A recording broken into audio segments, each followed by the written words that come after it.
اعوذ باللہ من الشیطان الرجیم بسم اللہ الرحمن الرحیم قال النبی صلی اللہ علیہ وسلم اللہم انک عفو کریم تحب العفو فاعف عنی۔ اے اللہ، تو معاف کرنے والا کریم ہے، تحب العفو اور معاف کرنے کو پسند کرتا ہے، فاعف عنی اور مجھے معاف فرما۔ ایک مسلمہ اصول ہے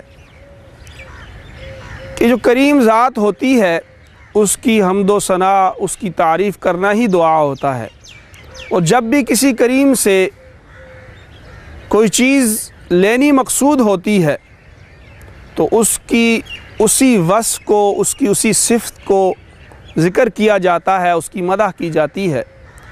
نبی کریم صلی اللہ علیہ وسلم نے اللہ تعالیٰ کی مدح اور اللہ تعالیٰ کی جو تعریف اس دعا کے اندر ارشاد فرمائی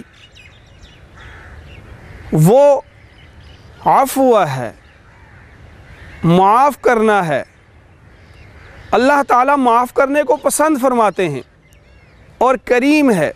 کریم وہ ذات ہوتی ہے جو مانگنے والوں کو بھی عطا کرے اور جو مانگنے والے نہ ہوں انہیں بھی بن مانگے عطا کر دے۔ اس کے خزانے اتنے وسیع ہوں کہ وہ ہر ایک کو دے لیکن اس کے خزانوں میں کمی نہ آئے۔ وہ جن کو عطا کرے ان پہ کبھی احسان نہ جتلائے، اور اللہ کریم کی ذات اتنے کرم والی ہے کہ وہ ان لوگوں کو بھی عطا کر رہی ہوتی ہے، ان نافرمانوں کو بھی عطا کر رہی ہوتی ہے جو اللہ کی ذات کا ہی انکار کرتے ہیں۔ تو یہاں پہ دعا ارشاد فرمائی اللہم انک عفو کریم تحب العفو فاعف عنی۔ اے اللہ، اے معاف کرنے والے کریم اللہ، تحب العفو، آپ تو معاف کرنے کو پسند کرتے ہیں، فاعف عنی، مجھے معاف کر دیجئے، میری خطاؤں کو معاف کر دیجئے۔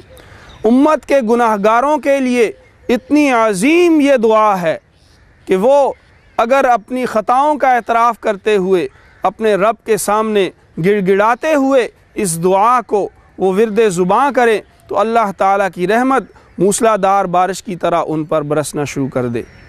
اللہ کریم سے دعا ہے اللہ کریم ہمیں اس پر عمل کرنے کی توفیق عطا فرمائے۔